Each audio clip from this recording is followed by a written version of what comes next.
Hello students, the tiger king bye कल्कि। इस part में आज हम करेंगे थीम, मैसेज और कैरेक्टर स्केच। राइट, सो पहले करते हैं theme. On the surface the story seems to revolve around the theme that destiny destiny के ऊपर बेस्ड है ये सारी आपका जो थीम है। So destiny is all powerful and inevitable. Destiny ही सबसे ज्यादा पावरफुल है और वो हमें पता नहीं है।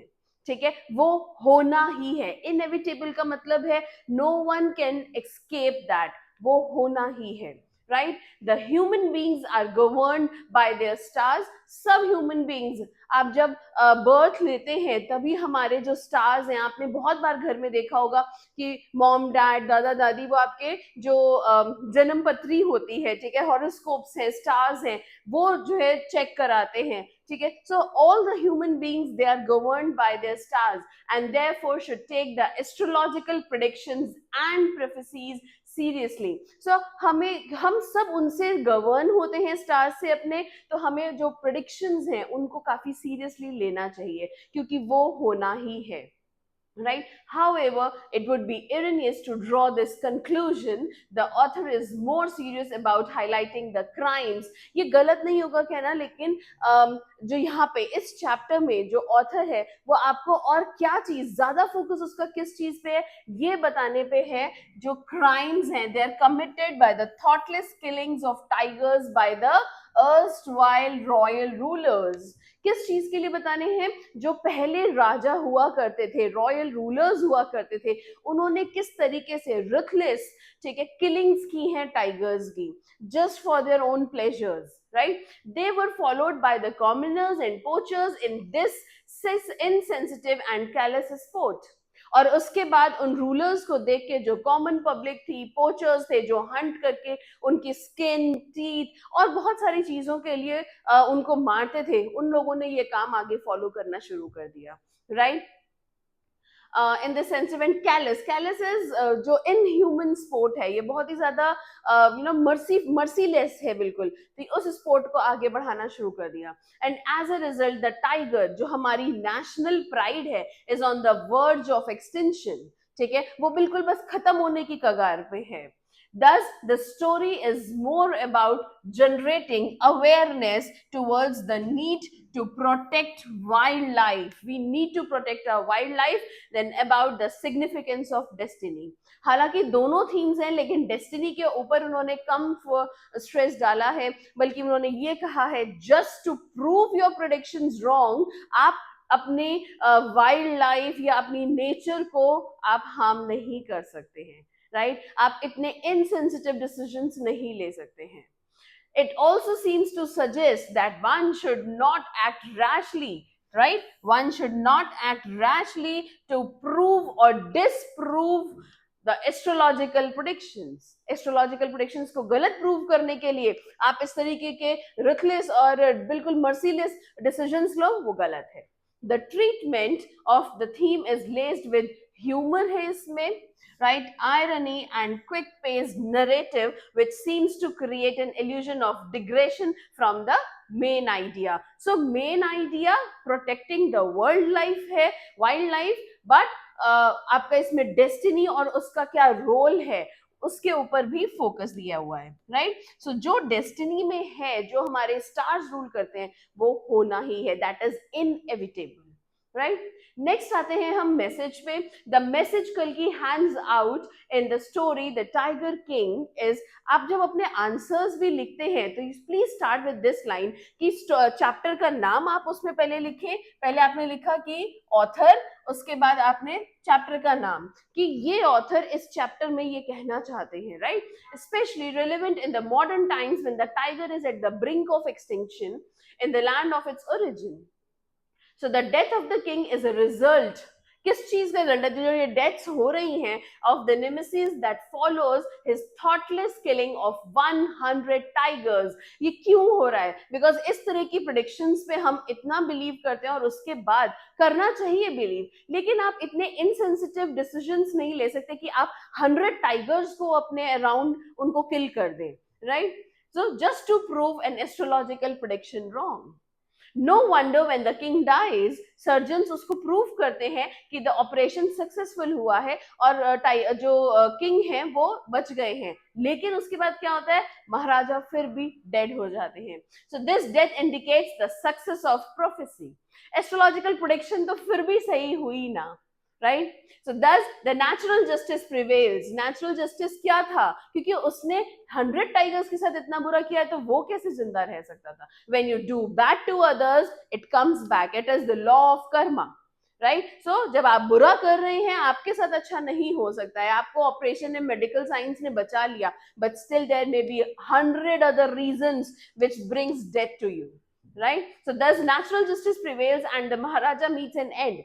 That is the consonance with his deeds. ये उसके deeds, उसके जो कर्म हैं, उसी के according उसको death मिली है, right? The author seems to suggest to his readers to follow the dictum.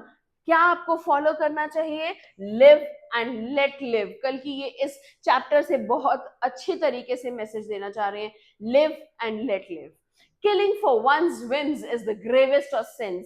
सबसे कहते हैं सबसे गंदा वाला ये पाप है, आप अगर किसी को मार रहे हैं अपने किसी फायदे के लिए, right? Every life is precious. हर जिंदगी जो इस गॉड ने बनाई है इस धरती पर, इस अर्थ पे, वो सब प्रेशियस है और उनका हर एक रोल है इस गॉड इस नेचर को, इस अर्थ को मेंटेन करने में। हर एक जो लिविंग बीइंग है उसका अपना रोल है, right? Now this delicate system should not be disturbed lest it hits back with greater wrath. अगर आपने उसको डिस्टर्ब किया तो वो एक ग्रेटर इम्पैक्ट के साथ आपको हिट करेगी, डेफिनेटली, राइट? सो ये उसका मैसेज है जो कल की इस चैप्टर में देना चाह रहे हैं। चलिए, सो ना title, how is it apt? ठीक है, a good title conveys the main theme और the issue of the story. It also arouses the curiosity of the readers. Now, besides, it is continually reinforced by the contents of the story. Now, the Tiger King is a very appropriate title for these reasons. The main issue क्या है इसमें? Of the king's craze about the tiger hunting. 100 tigers मारने हैं, तो वो जो craze है, right? Now this whim takes him to such an extent, ये जो डिजायर है उसकी, वो इस हद तक उसको ले जाती है that he marries a princess only for the reason that her father's kingdom, उसके अपने किंगडम में आसपास की लोकेलिटी में टाइगर्स खत्म हो गए थे, उसने सबको हंट कर दिया था। अब उसकी जो ये विम थी, जो ये डिजायर है, वो इतनी क्रेजी हो गई कि उसने एक ऐसी प्रिंसेस से शादी करी जिसके फादर के जो लोकेलिटी थी वहां पे बहुत अच्छी पॉपुलेशन थी टाइगर्स की।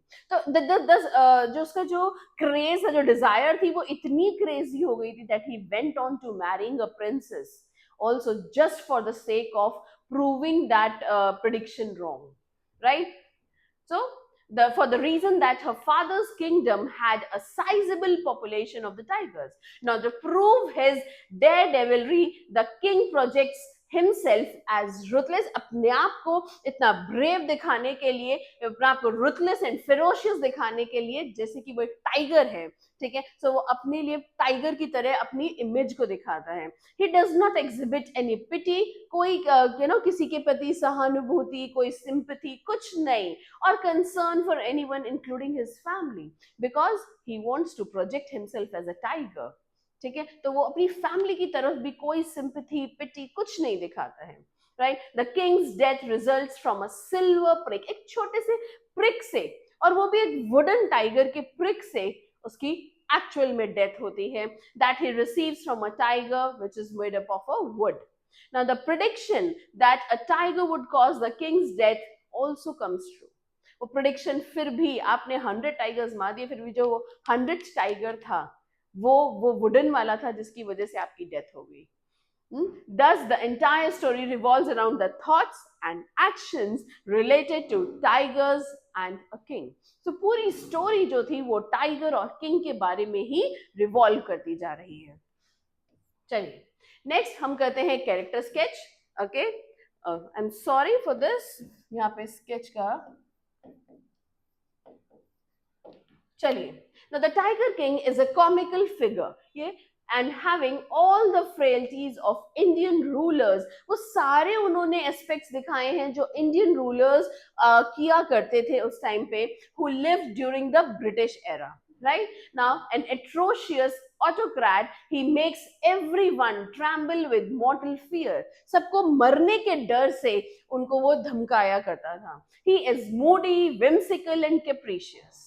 राइट, फॉर एग्जाम्पल अब ये कैसे प्रूव होगा, ये उसके लिए कैरेक्टर्स के लिए, सॉरी द टाइगर किंग के लिए है कि वो कैप्रिशियस है, विम्सिकल है, मूडी है. कैसे पता चलता है? सो व्हेन इलेटेड, जब वो बहुत ज्यादा खुश है, so he announces the exemption of all the taxes. वो सारे टैक्सेस को बंद करा देता है. वो ये कहता है कि ठीक है, आज मैं खुश हूं, माफ कर दिए जाते हैं टैक्सेस. Right? लेकिन when his fury and obstinacy gets the better of him, he doubles the taxes. लेकिन जब वो डर में आता है या उसको ब्रिटिशर्स से डर लगता है, उनके जो है पनिशमेंट से डर लगता है, तो वो क्या करता है, वो डबल कर देता है टैक्सेस. या उसकी जब कोई हार होती है, he is mortally afraid of the British and does not mind stooping to the extent of resorting to bribe in order to escape their wrath. Britishers के डर से भागने के लिए वो क्या करता है, जो है ब्राइब के लिए भी हाँ कर देता है, ब्राइब देना भी उनके लिए मान जाता है. तो इस तरीके से हम कह सकते हैं कि एग्जाम्पल्स है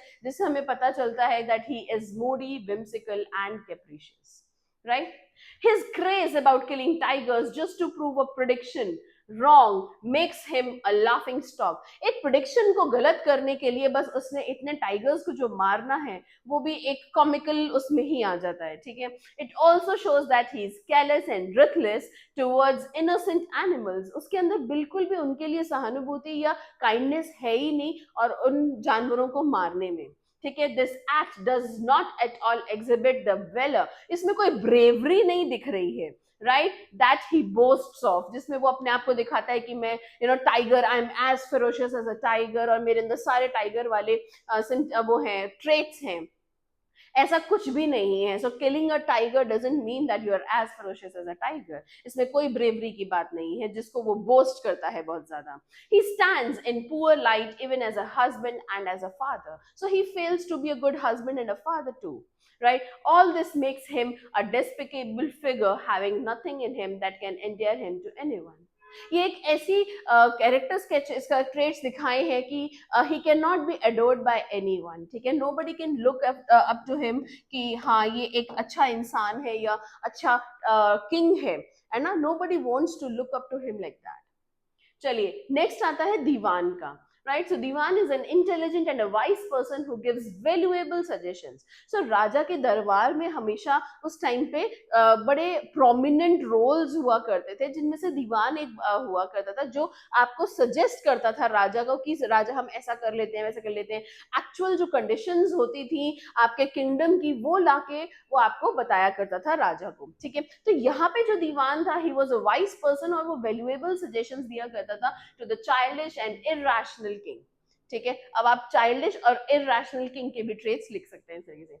So however, in spite of holding the senior most position, उसके पूरे किंगडम में सीनियर मोस्ट पोजीशन दीवान की थी in the kingdom, he hardly carries out any authority.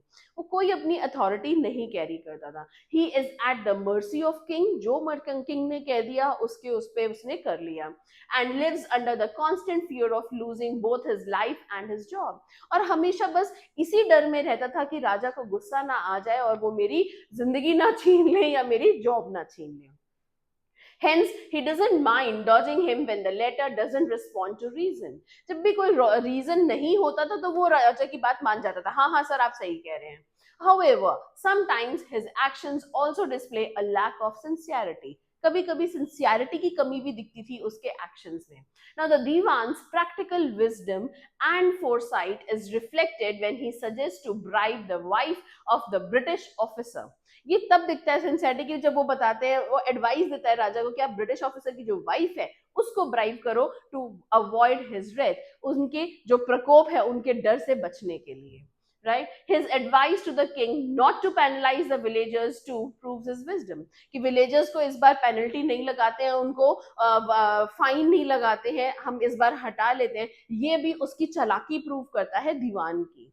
right? Now, making advance arrangement of a tiger from People's Park in Madras to placate the restless king indicates his intelligence. इस restless king को शांत करने के लिए, पेलिकेट का मतलब है उसको, उसका जो एंगर है उसको शांत करने के लिए वो वहां से पीपल्स पार्क से जगह खाली करा देता है. ये भी उसकी इंटेलिजेंस दिखती है, but also displays his insincerity. लेकिन इनसिंसियरिटी दिखती है क्यों?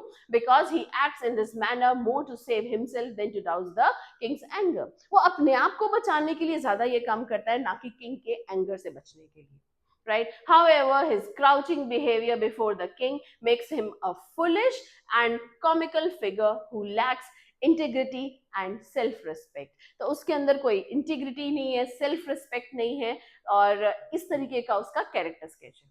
नेक्स्ट वीडियो में I will explain the chapter also. Thank you.